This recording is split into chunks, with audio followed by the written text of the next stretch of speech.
Have you ever heard of Indigo children? No, I probably heard of it, and it's probably like, how are you doing? I'd relate it to some hippie thing. A hippie thing? Indigo children. Yes. Sounds hippie. Well, Ruby, have you ever heard of Indigo children? I've heard of Indigo Girls. Indigo Girls, yes. Pretty good band. What's an Indigo? Indigo child? Yeah. I have no idea. You? I've never heard of it. I have no idea what an indigo child is. I see kind of like more of an awareness among younger people, depending on where they're from, where they come from, their backgrounds mainly. My daughter, who's 8, told me she waited a long time to come to Earth to have me as a parent, like she had a mission. So. What's her mission? Did she say? She hasn't said yet, but she seems to be really wise and really all-knowing and old soul. Maybe she's an indigo child. The blessed gift a child brings, the veils will open when the angel sings. The blessed gift a child brings, the veils will open when the angel sings. And the arms of the earth are open wide, receiving the blessing from inside. The womb of the earth, miracle of birth. Womb of the earth, miracle of birth. Brought here from the earth and sky, an angel of light come here to try to remind us of the simple bliss that lies within our mother's kiss. And the arms of the earth are open wide, receiving the blessing from inside. The womb of the earth, miracle of birth. Womb of the earth, miracle of birth. The womb of the earth, miracle of birth. The womb of the earth, miracle of birth. To me, the definition of an indigo is someone who's highly sensitive with a warrior personality. A warrior personality means it's someone who's here to lead and to take charge. For a long time now, since the 70s, 80s, clairvoyants and psychics have been able to see the color indigo in the biofields, the auric fields of mainly children. Why children? Because it's the vitality of children. It's their life force that renders these colors more visible. I've always seen those souls who are identified as indigos as having this indigo color in their beingness. As I see the soul, they look like a brilliant star in a midnight sky, and around the clarity of that white light that they are is this circle of indigo light. Well, it's a beautiful mythology. Mm-hmm. It's a way to put in words something that is happening. Mm-hmm. And indigo is a beautiful color, but it's just a color. Mm-hmm. What really means is that humans start shifting. Mm-hmm. These are children with an extraordinarily different sense of things, a larger sense of things. Indigo children, to me, are children who have an expanded awareness, dramatically expanded awareness of everything around them, things seen and unseen. They have a very deep spiritual base, not religious base, spiritual. If you talk to them, I don't care how they have been raised, they have a sense of knowing that there is a greater power. There is more than what we see. They are also great healers. You know, they have the purest heart that you could find. I've dealt with a lot of them, and that's what I found them to be. 人間は神の子でありますから、神の摂理、神の教えを忘れないでいる、あるいは生まれてきた子供たち。For a while, I was kind of confused because I would feel things and I would think things that I thought no one else thought, and so I didn't always express myself the way I do now and talk about things like this openly. But I'm definitely accepting and thankful that I am what I am. Well, certainly indigos know that they are different from most other people. There are traits that most, if not all, indigos have in common. These kids were coming in, or young adults, already questioning what they were told by their schools or the principals or their pediatricians or even sometimes psychiatrists. They are seen to be children who are born with special perception or special wisdom or special compassion. For me, all children are indigo children. I wouldn't, just want to be, certain people be singled out, called an indigo, because everybody is. They're just, some people have realized it and some haven't. Indigo is just a name for people who have realized it, really, and do special things that people think are amazing, but everybody can do it if they just believe that they can. When I was 4, I had many visions of meeting God, meeting new people, and my inspiration is God. And when I draw, the first time that I drew, I thought that everything could do the same thing. But as I grew a little older, I knew that God gave me this gift to share with others too. So when I started drawing, God gave me more ideas that I don't even know. I don't even know what the meaning is. Like the pyramids, I really don't even know that meaning. Some paintings are even more harder and harder to think of and know that meaning.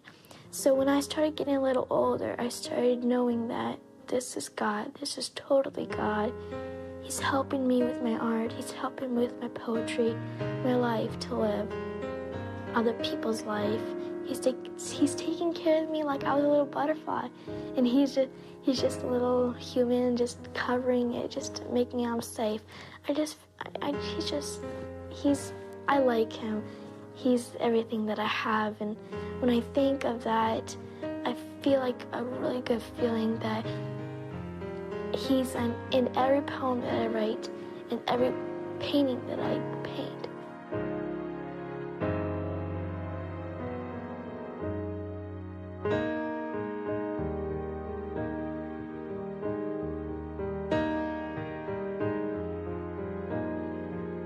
Each time when I paint the eyes, I like the eyes because I like to paint their whole life in their eyes. Sometimes do this people even inside their eyes, little people. You don't think. You don't just, for example, you dream of something and you just see stuff inside your dream and you just see it. It's like exactly like writing it and seeing it at the same time. I know it's God. I really know it. And sometimes I just feel like God gave me this gift to me. Why not others? Because sometimes I'm a little frustrated because I don't get that right thing, like the right word or the right position. So I'm frustrated. But when I just start talking to God, I just go away and I start talking to him. When I start talking to him, he just calms me down right away. He just says that everything's going to be okay. And then when I just know that feeling, I just know that it's real. Everything's happening and other people could have that feeling too.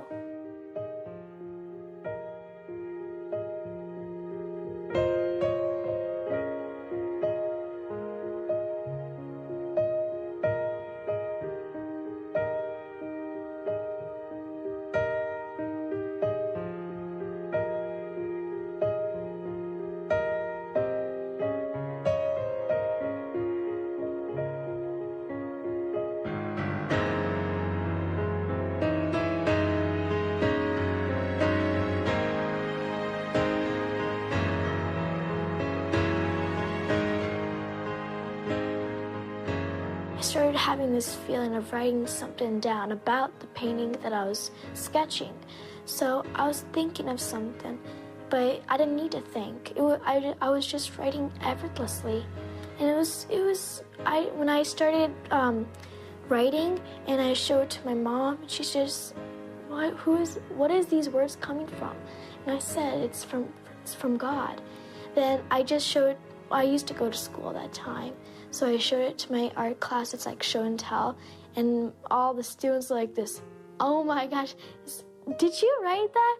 And I thought everybody could write the same thing as I. When I started getting a little older, I understood that God gave me this gift to share with others, to teach others what He gave me. The day I was born, I met myself. The day I was born, I met my young mother. The day I was born, I met Christ sleeping in my cradle. It's not the indigo children, it's not the crystal children or the rainbow children, it's the children of today. So when you start to categorize, we are again putting labels on something. We're a society that loves labels, and it wants to compartmentalize, and humans kind of do it by nature. We like to put things into their place and have everything have its little perfect place where it's supposed to be. But in the process of saying that there's a separate phenomenon of indigos, indigo children, or crystal children, or whatever it happens to be, we forget that every human being that's brought on this planet has a gift. They're all gifted. We're all gifted. We all have something special about us. I would try not to use any terminology whatsoever. I would try very, very much not to do any labeling. But since this is a world that uses verbal communication, I would try to use as few words as possible. I would use the one word, developed. They have a development that is different than other people, other individuals. Say you're an indigo, and somebody comes up to you and asks you a question of something. Say it's your mom or dad, they come up to you, ask you something, or your friend or anything. They come up and ask you something about their life that you don't know about, and you could tell them what it was and how it happened and everything like that. And then they just look at you and say, "You're freaky," or something like that. I honor that there are children who are very special. However, I have not met one yet that is not or does not have the capability of becoming very special.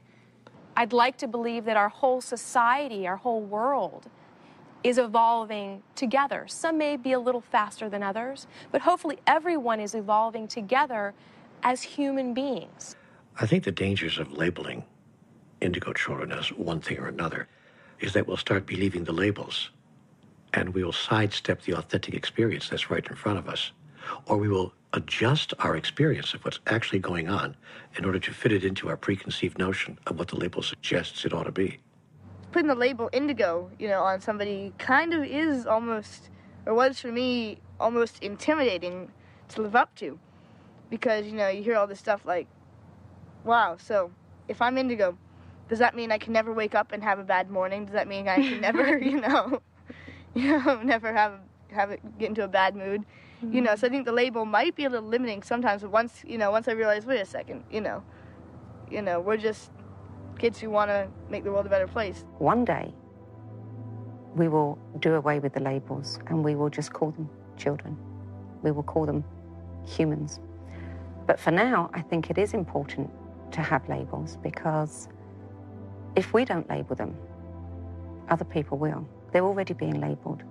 They're being labeled dyslexic, autistic, disruptive, troublesome, ADHD, ADD, problem children. And I think that if we don't create a different kind of label for them, then mainstream society will. When Joshua was about 3, we'd just arrived in New Zealand, and we were on a bit of a road trip around, looking around the country. He and I were driving around one day. I think we were looking for a beach to go skip stones on or something, and we were just quiet. I was sort of drifting along, not really saying anything, and all of a sudden, just out of the blue, Joshy said, "Hey, Dad, who was Michelangelo?" And I just kind of thought about it for a sec. I said, "Well, he was an artist, buddy." And he thought about it for a minute, and he said, oh, yeah. He painted the sky, didn't he? And I thought about it for a second. I said, well, yeah, he did. He painted the sky in big churches and things. And he said, I said, why? He said, I said, why, did you know him or something? And he said, yeah, I knew him. He was a good man. And that, of course, sparked my interest even more. And I said, well, tell me a little bit more about that, Joshy. What do you mean? And he goes, Dad, that was a long time ago. And that was pretty much the end of that conversation. There's always been some, quote, indigo children on the planet. Always, since the beginning of time. It's just that what's happening now is that there's masses of children being born who are, in fact, enlightened. The last time the indigos were incarnate on the planet in the numbers they are now was probably in the 12th, 13th centuries. And they were known at that time as the Gnostics, as the Cathars, as the Bogomils, the heterodox Christians. In other words, the heretics. Some early examples are Joan of Arc and also Bernadette Soubirous, also known as Saint Bernadette. These were strong-willed, very tuned-in young people who changed the world. Here you have, on the one hand, these kids that are incredibly gifted. Some were remembering their lives before they were even born, before they were even in utero. There were so many stories I was hearing of one child who actually told her mummy that before she was born, before she was even in her mummy's tummy, she used to watch her mummy. And she actually described several things that her mother had done, so that her mother knew that she was telling the truth, because how could the child know? And she was waiting for the moment to come in, and she said, I chose you. I chose to come into your tummy. My kids and I were making Valentines for their classroom, and my Leia was sitting on my lap, and my two oldest children were at the kitchen table with us, and my Leia was just looking up into my eyes. And then all of a sudden she noticed her reflection, and she says, wow, Mama, I can see myself in your eyes. And I said, yes, honey, I can see myself in your eyes. I said, isn't that beautiful? We can see ourselves in each other. And she smiled. She said, yes, just like I was Grandma Marlene. And I then said, well, tell me a little bit about that. And she said, well, my body got very sick. I was very, very sick. And she said, and the doctors tried to help me, but my body was way too sick. So she said, my body died. And she said, and then my body got colder and colder and colder. And when she said this, there was such an intensity to which she said it. And her body, my mother's body, was put on ice for 3 days. So then my Leia says, and then the two men came to the house, which two men did.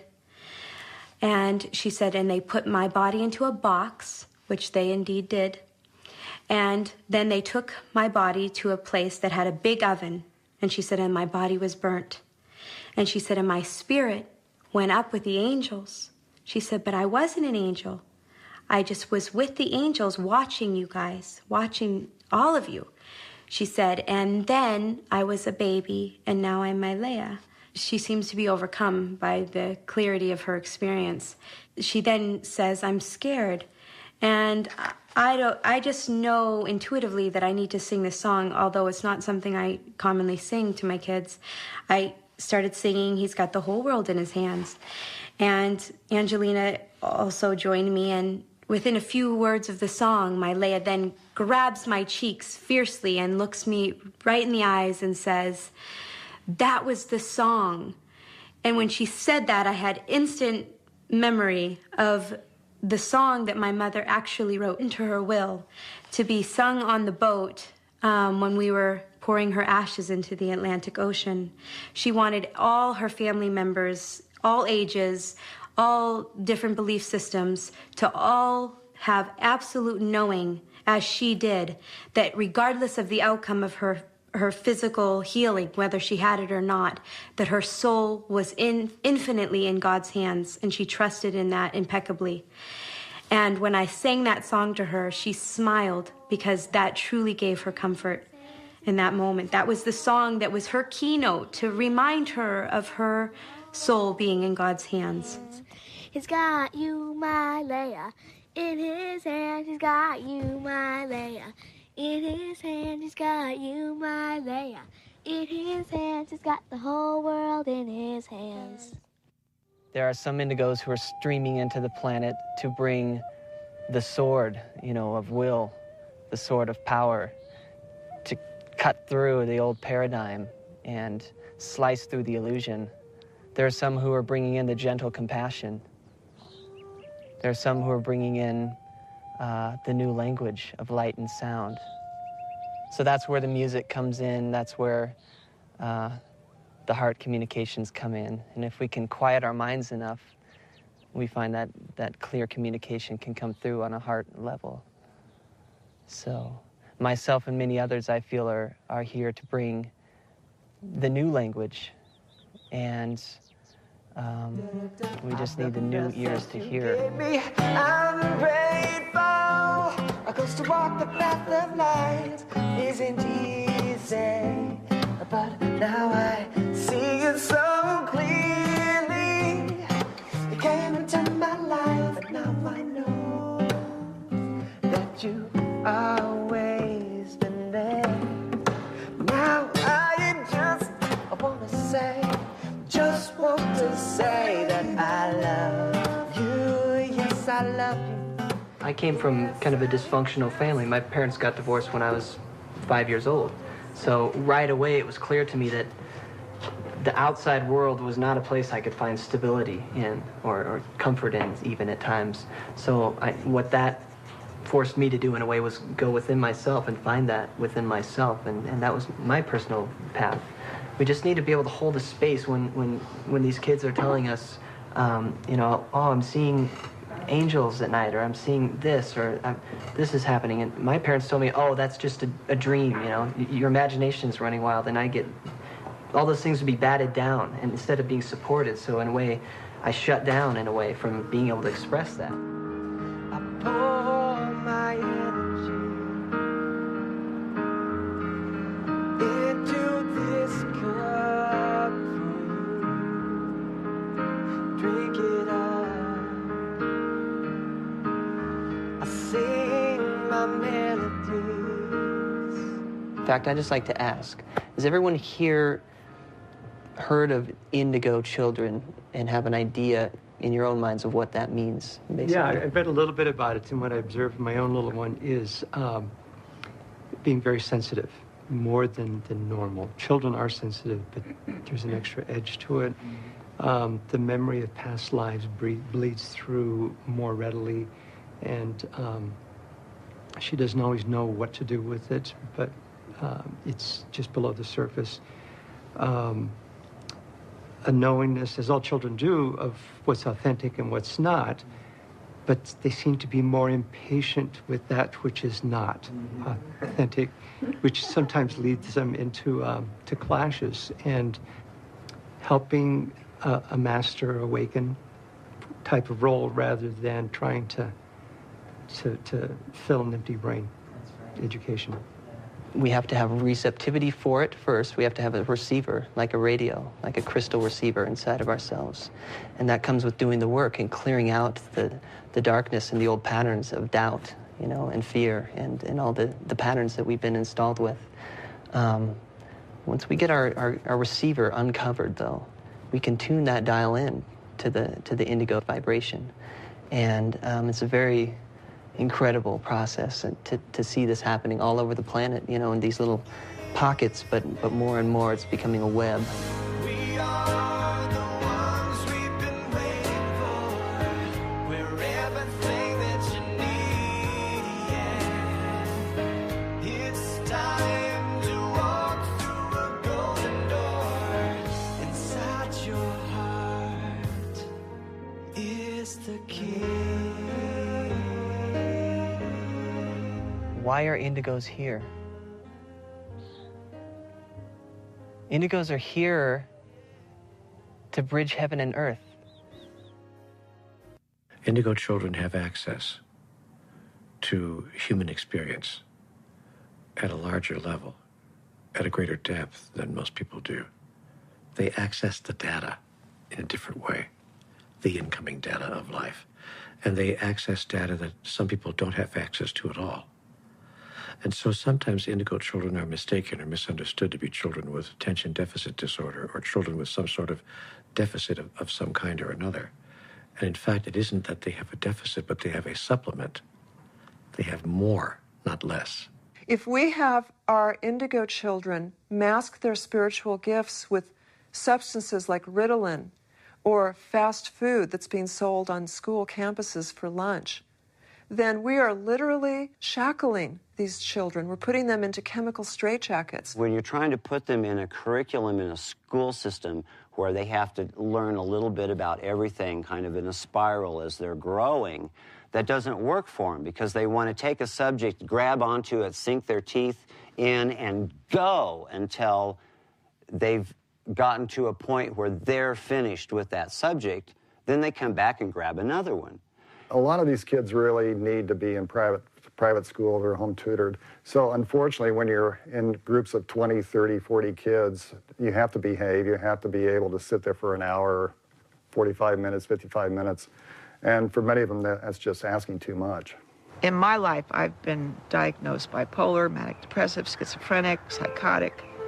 But I had one doctor who, after I had my, quote, breakdown, tried to jump off some buildings and whatnot, he said to me, Miss Kirkland, they're going to probably tell you never to be an actress again, that you're too emotional, you're too this, you're too that. He said, don't listen to them. He said, in Asia, in my country, you would be considered an artist, but in your country, you're labeled. You're, because you're too creative, you're too artistic, you're considered crazy. These kids are being, if you want to say it, sort of tripped into this hyperactivity. It's because they're getting junk food, they're getting, often they're precipitated by having mercury in their environment, mercury in fish, mercury from cogen plants. Some of the older ones have had it filled into their teeth.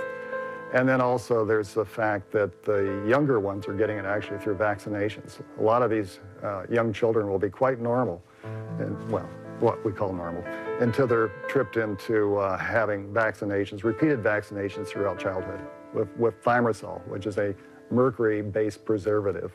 I can't imagine any kind of artificial substance or pharmaceutical or drug that you could put into the body of a child that could substitute for or provide you with more profound or deeper impact than love, caring, compassion, and acceptance. You know, a lot of indigos are labeled ADHD, which the medical community will tell you stands for attention deficit with hyperactivity disorder. But I think that ADHD stands for attention dialed into a higher dimension.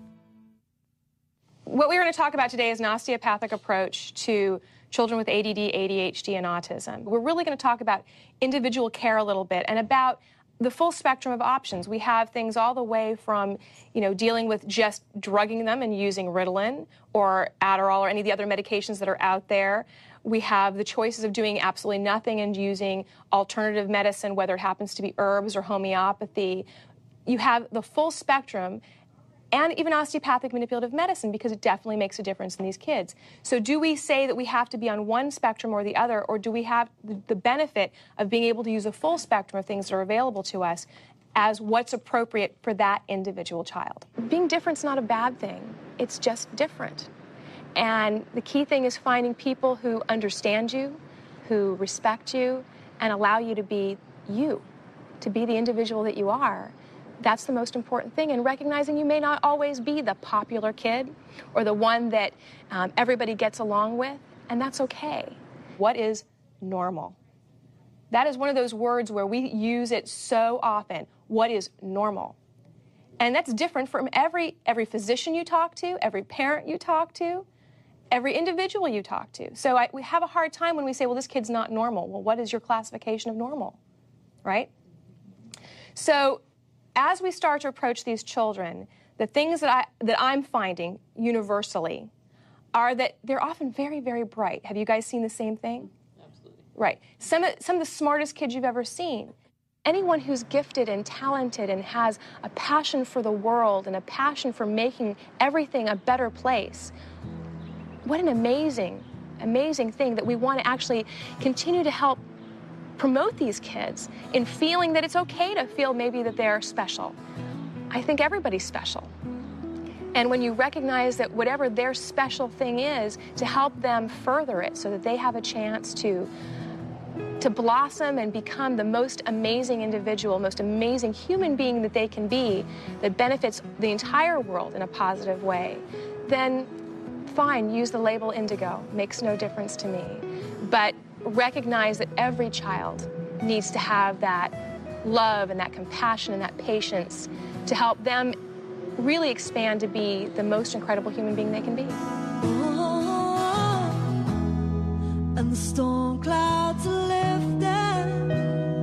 from the footsteps of yesterday's dreams, and I know. Since 1992, according to data taken from the CDC, from the school districts around the country sending in data, autism, the incidence of autism has risen 800%. And every year it's raising about an average of 20%. And that's in relation to just overall all other developmental disabilities are still at about 1 to 3%. Autism keeps increasing, and it's probably not going to get any less. So there's a reason they're coming here. What we find in some of the younger, highly sensitive children is a difference in communication abilities. Many of them seem to communicate mind to mind, or what science calls telepathically, with their parents. And it doesn't seem like it causes a problem until later on in life when the parent feels embarrassed that in social situations the child's not speaking verbally, or at school, of course. And so the diagnosis that these young, highly sensitive children are receiving is autism, or in some cases Asperger's syndrome. And the autistic spectrum is very broad. It goes all the way from a child who doesn't enunciate clearly, all the way to a child who seems to be in their own little world. Hey.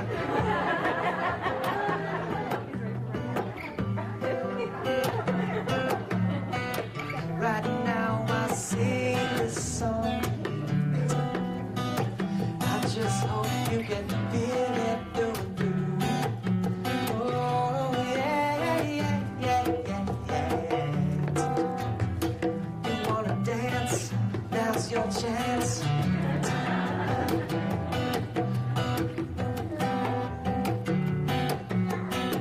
Get down, get down. Like James Brown, he's feeling the flow. I see his glow of God light burning bright in this moment.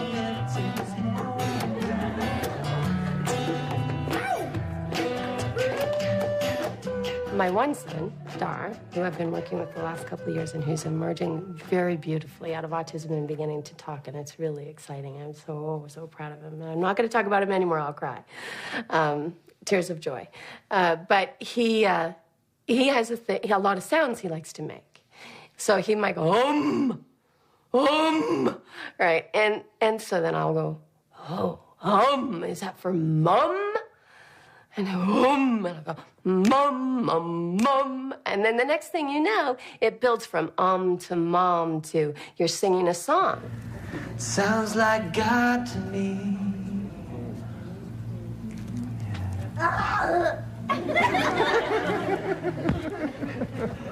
I like this guy.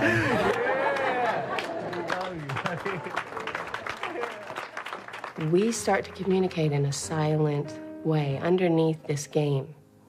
You start to connect. It's no different than if I connect with you and we do any kind of conversing or any kind of being together, like maybe driving in a car and we both see the same beautiful thing and we're connected. It's the same. I'm creating an opportunity to connect with my child, and then he in turn, does that for me. With autistic kids, I know that there definitely been anecdotal comments about these kids having maybe more of a telepathic capability. That's why they're not as expressive. And I can't say that I've personally experienced it. I know that there are many people who told me about their experiences personally with these kids, but I can't speak on it personally. But again, you know, we talk about that extrasensory perception that, you know, we still don't use a significant portion of our brains. And you have to wonder whether something like that isn't possible. I'm going to make a little confession here. Okay. So at this time, I was married, and I was a little fed up with my husband, I must say.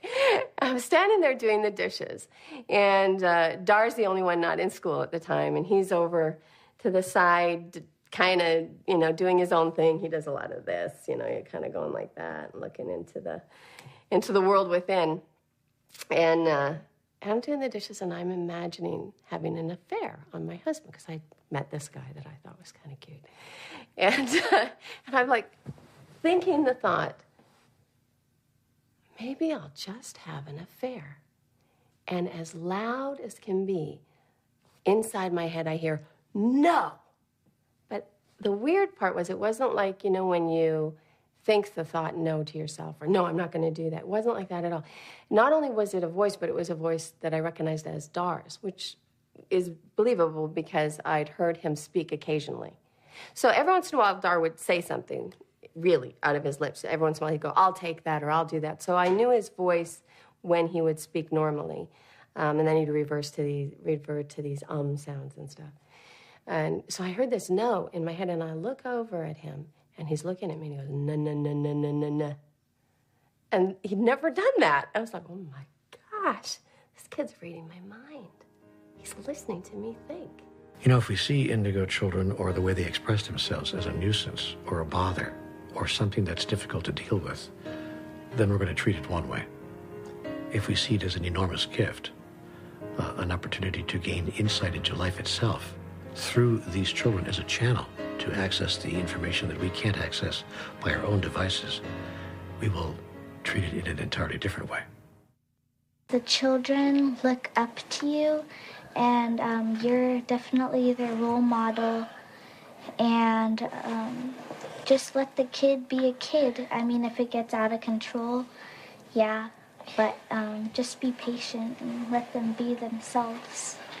Many indigos are in trouble right now because of their intuitive ability, that they're picking up things that other people don't pick up on, and if this is not acknowledged and accepted, they begin to self-medicate. Drugs, alcohol are ways that they use to self-medicate. So the parent must learn how to communicate and also make sure that they have taken enough training to know how to communicate well. It's really okay as a parent to not know the answer. It's really okay to say, hey, I really love my kids, but you know, I wanted to have a different life. Or it's really okay to say, my child's pretty strange, and I don't know what to do with that. All of that's okay. But there has to be something afterwards if you want to be nurturing to your child. And I think then the next step is to say, I don't know, but I'm going to find out. If there was one gift that a parent could give a child that would have lasting value and lifelong effect and impact, I think it would be the parent's presence. And by that I don't mean the number of hours or the number of days each week that you're there with your child, but that when you are there with your child, if it's only for 10 or 15 or 20 minutes, you are completely, totally, and utterly present and open to the authentic experience of that moment. If you don't start with you, you're just going to pass this problem down to your child. So you've got to find a way to get rid of all that out of you so that when you look at your child, you see gorgeous. You know, and there's lots of ways to do that. I mean, you can do it through books and meditation, but basically you have to say, every time I feel like my child is a problem, I have to go to me and say, why do I see that as a problem, and fix that. That the soul of this child is wise and mature. Sometimes even beyond yours. At the same time, this mature and wise soul, and very capable soul, is trying to incarnate into this child body mind. So don't forget that the child has to be raised and the great soul has to be respected. Children have an answer. Together we will stand. Like a mother we are held by the one. Like a mother we are held by the one. When I had Alexa and Natalie, and they were extremely, different than other kids, I, as a parent, listened to my gut, and so I channeled their talent from a very young age and got them performing and doing what they love, like their music has always been their life. They could handle a million things. They could get really good grades, and they could perform all the time and write music and do instruments and be on dance teams.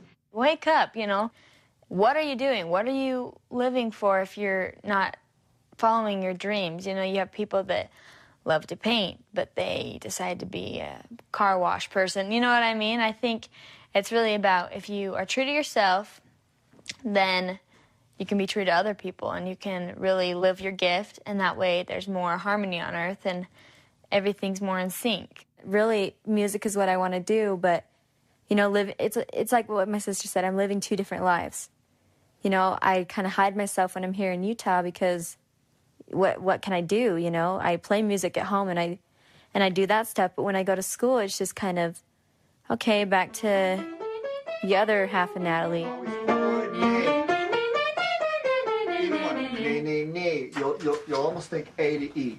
Nay, nay, nay, nay, because you go nay, nay, nay. It pulls out and gets too yelly. And that's what your brain wants to do, but don't let it do that. So nay, nay, nay. So it still sounds like nay, but you're thinking kind of E, because that keeps it small enough that it keeps you going there, and you get that split thing that you're feeling. Nay, nay again. My definition is someone who comes to the world with a knowing, with a gift, and they have a purpose to help the world in any way. And mine and Alexa's is music. You wanna know me? You gotta know that magic is real. You wanna feel me? You gotta feel your heart and let yourself be healed. I just wanna share what's calling through right now. And we're gonna sing it to the world somehow. Here to go with something that's inside yourself. The crystal child will be born through the belly of man. Here to go with something that we all can. Well, I know it's music. Alexa and I, we put our feelings into music, and we relate to music so much, and it's what we do 24/7, and it's just, we know that, it's just something we know. Other than singing, Natalie and I do dancing, acting, gymnastics. We used to play soccer, and, we've done almost everything you can think of. And I think it's good for us because it's let us, branch out, not just always do singing. And that way we learned that's why we love singing, is because we've done all the things, we've tried everything pretty much, and singing's our favorite thing. And so I think it's good. And we're gonna sing it to the world somehow. Here to go with something that's inside yourself. The crystal child will be born through the belly of man. Here to go with something that we all can be. And we are here to bring this world into unity. Comparing to my sister, I'm not as serious, and she puts all her time and effort into music when I'm more separated. I love music, and that's what I do, but I like to be happy, and she's kind of just more serious and kind of the older soul. My advice to people who are kind of like Natalie and I would be to not deny who you are, to not try to pretend that you're regular, you know, because you're not. And every day you're going to remind yourself that by feeling the same, not fitting in and stuff. The reason why I wrote this song, Live Like It's Your Last Day, is to, like, I sing it every day. It's like to kind of keep reminding myself that, you know, if today was my last day, would I want to spend it being negative and being down and hating myself? No, you know, you want to be fun and upbeat and do things you'd never do because you never know when it's going to be your last day. Breath and I love as if my heart won't break and dance as though by myself. Gotta do the beat. Today I don't care what you think, I am gonna live for me, and that won't ever change.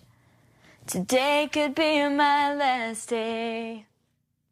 I mean, children are getting bombarded with just stuff that they don't even need to see or hear or feel. I mean, I think things are so upside down, at least in this country where we're at, with what we're teaching them.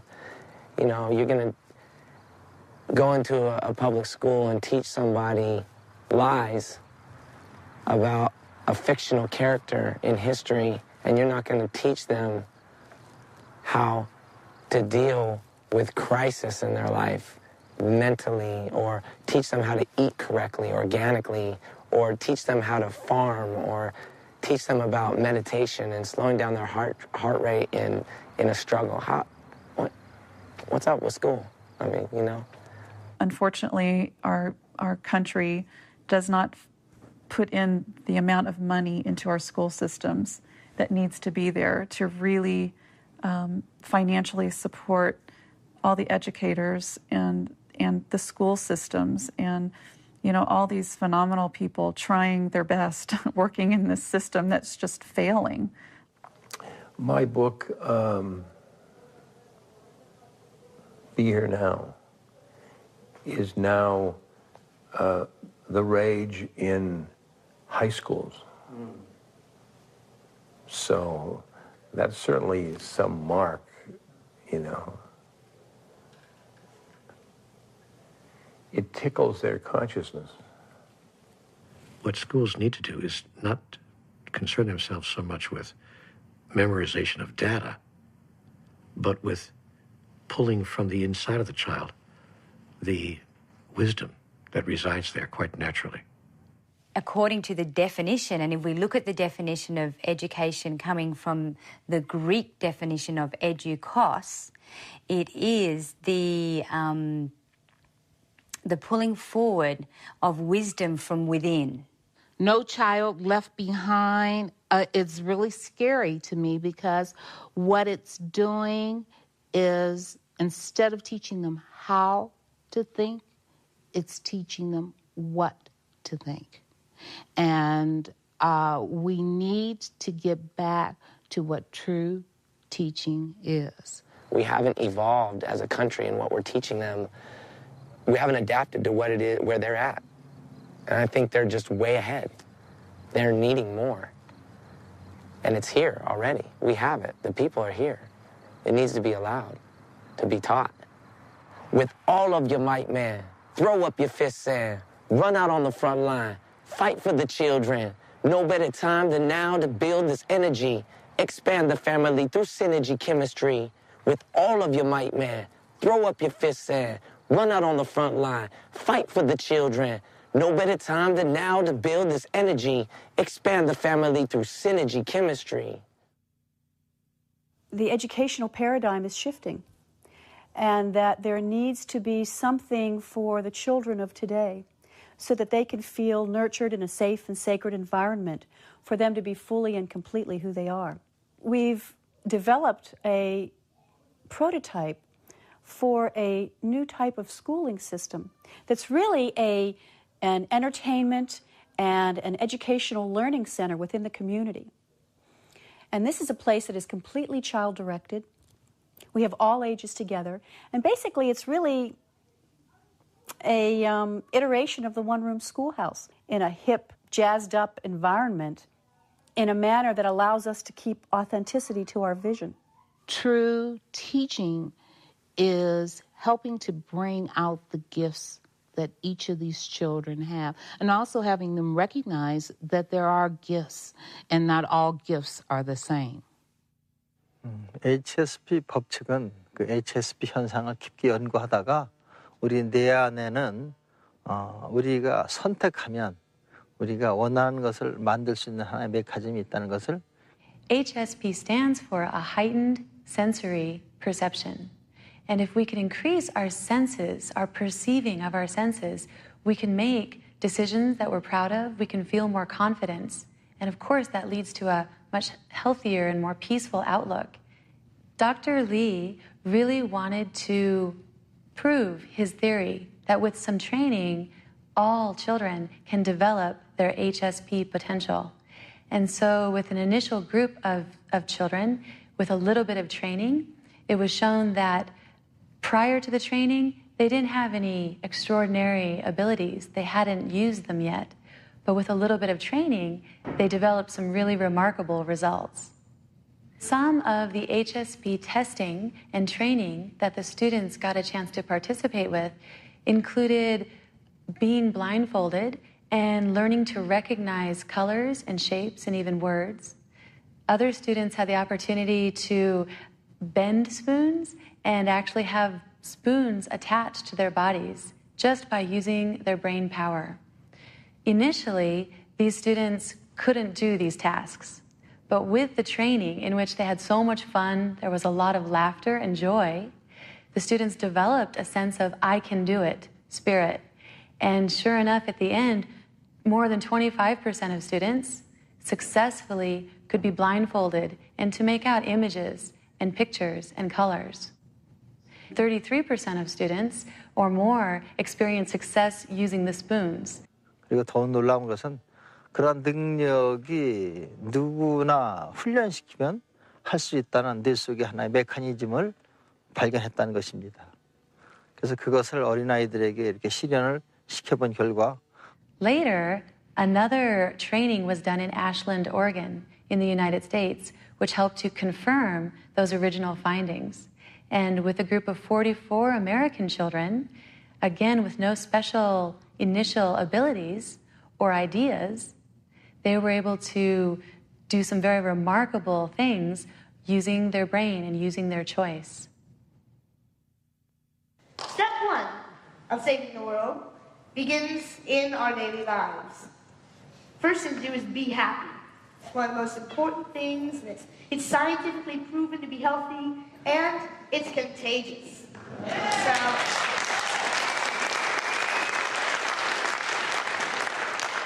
So if you're happy and you're in a public area, and you get my meaning, don't you? I would consider myself to be a peacemaker.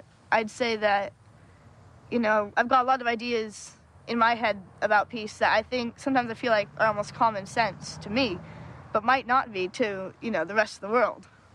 As far as our Western civilization goes, yeah, we have been thinking about ourselves and what we're doing right now.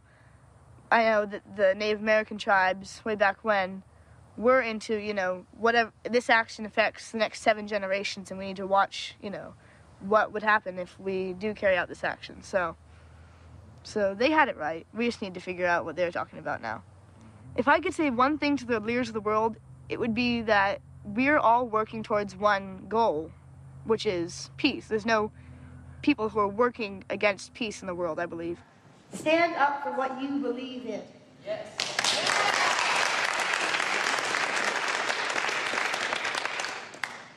We all know what we need to do to save the world, really. We all have our own special calling. We know what the politicians need to do. And unfortunately, sometimes the politicians don't seem to know what we want them to do. That's because we're not getting it out there. And I thought, wow, you know, I've always wanted to do something to save the world, but I couldn't think of anything to do up until that point, really. I couldn't think, you know, so what could I do? So I had the idea to write the pamphlet, which had led me to the idea that, wait a second, maybe other people have that problem. They want to do something good, they can't figure out what to do. In my booklet, I suggested trying to pick up 1 piece of trash a day. And if you think about that, there's plenty of trash in the world, but there's also 300-something million people in the U.S. alone. And imagine if we all picked up one piece of trash. You know, you think one bag, what difference does it make? 300 million bags makes a big difference. An indigo child is really hard to define because there's no really definite definition. But, like, you know, in a phrase, I think it would be, you know, somebody who has ideas about how they can make the world a better place. If they were to say, you know, oh, you're naive, you're a child, I'd say exactly, I'm a child, which is why I'm not burdened with the sense of, you know, oh, well, the world's screwed. No, you know, the world's not screwed. We can turn it around. We just have to get some work on it. If each single person in the whole world thinks, oh, one person can't change it, nothing happens. If each person thinks, well, one person can't change the world, but one person can do a little bit, each person does a little bit, it adds up, and we've got the golden age again.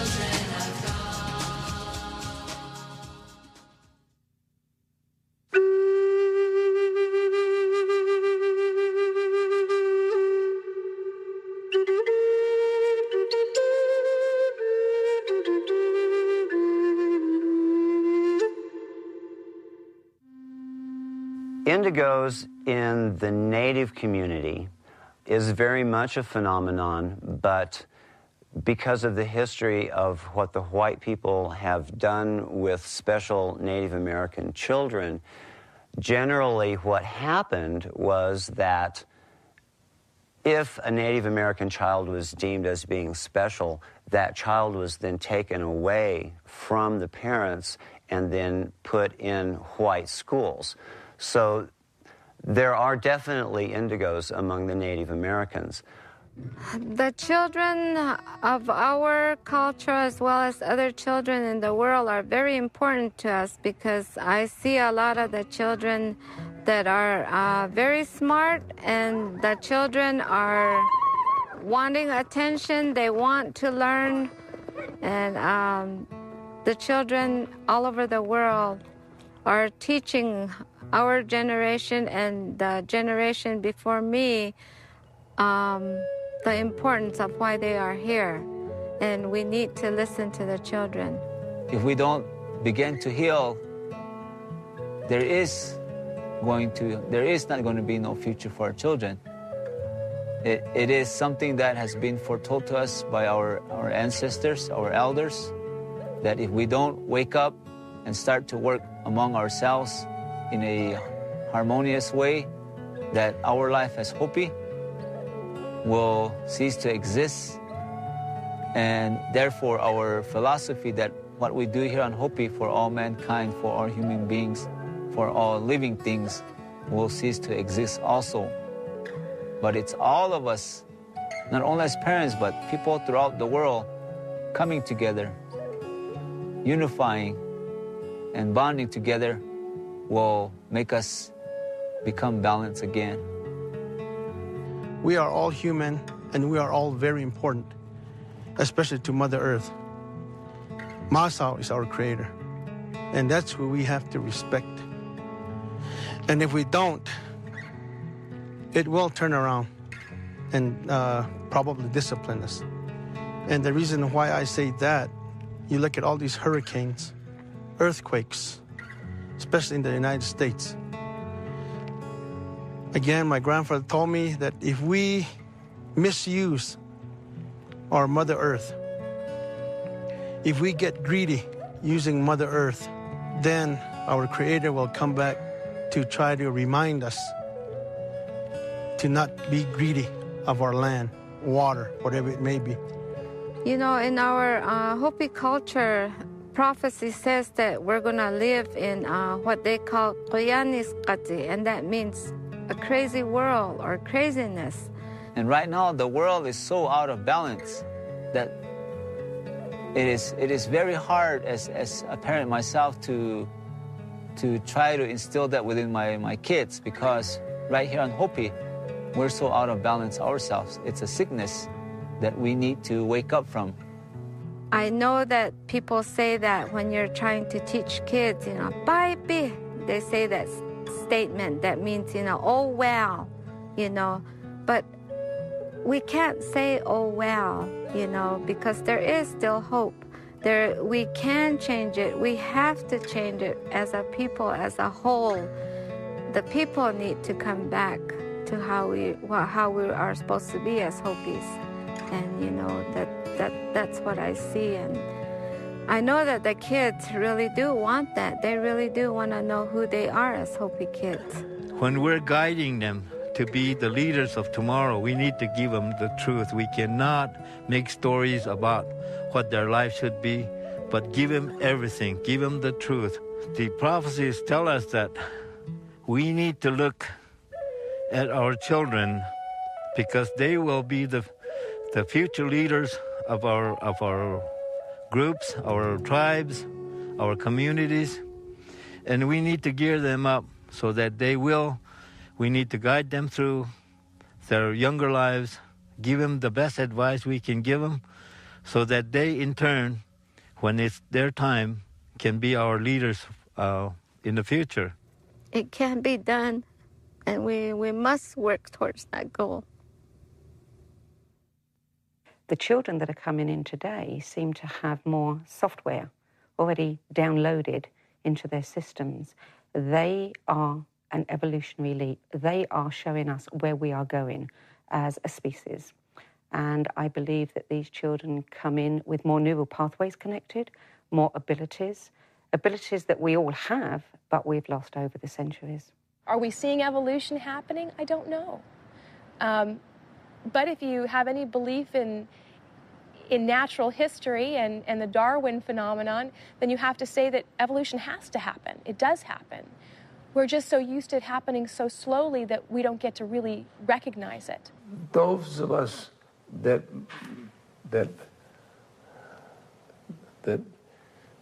made a big investment in the culture and tried to shift consciousness. We want the children to be that way. Because otherwise our actions aren't justified. We are in the midst of an unprecedented, huge transformation in human consciousness. And this transformation in human consciousness is reshaping the human experience. It is reshaping it for millions of individuals, and within, in my opinion, just a few generations, it will have reshaped the entirety of the human experience. And so it is creating children who are being born with this new expanded perception, and it is expanding the perception of those of us who are already walking upon this earth. We're watching humans evolve. Just like we've evolved to now having opposable thumbs, we're witnessing the human species evolve into becoming a telepathic creature. Then we can call it in any name we really want to. But it's a phenomenon that is real, it is happening, and I really believe that is because technology and science are changing very fast. この世の中で一番大事なものというものは方程式でも何でもない方程式でも何て言うんだろうな難しいそういう説理でも何でもないんだということです。結果的にその一人一人のしかも集合的な市民の、心意識というものが反映されてそれが全ての生命現象を救っているんだよという。We are pioneers of a new humanity. That doesn't mean that we're better or that we ever will be better. It's impossible to be better. From the perception of the universe, you cannot be less valuable than anyone else or anything else, and you cannot be more valuable. All is precious. They are our future, and they're here to simply help usher in a new golden age, where love will triumph over fear, and awareness will triumph over ignorance. Walking through the poppy universe, my fingers rattle the hourglass aisles. As the time sings in the crossroad of hope, I'm a brush painting for miles. Every letter of the names I sit on just hangs on the family space tree. Which knowledge lock should I pick as Providence chisels a galaxy key? Balancing myself on just one finger, at first I thought that everything was white. From universe to universe, I jump alone just to find out I'm still a child.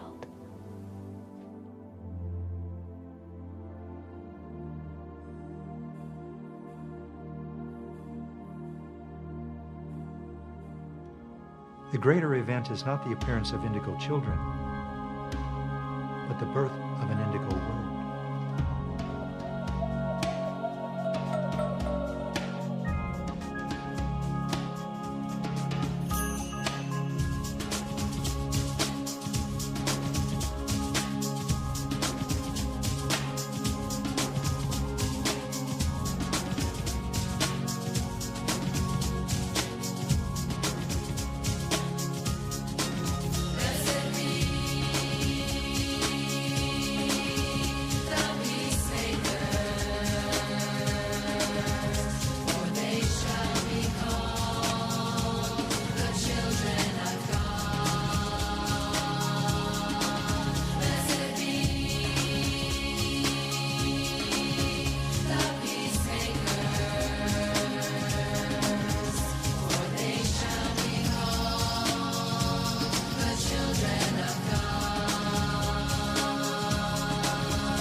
My message as an indigo, as a human being, as a child of God, was probably said most succinctly by Bill and Ted in their excellent adventure, and that is, be excellent to each other.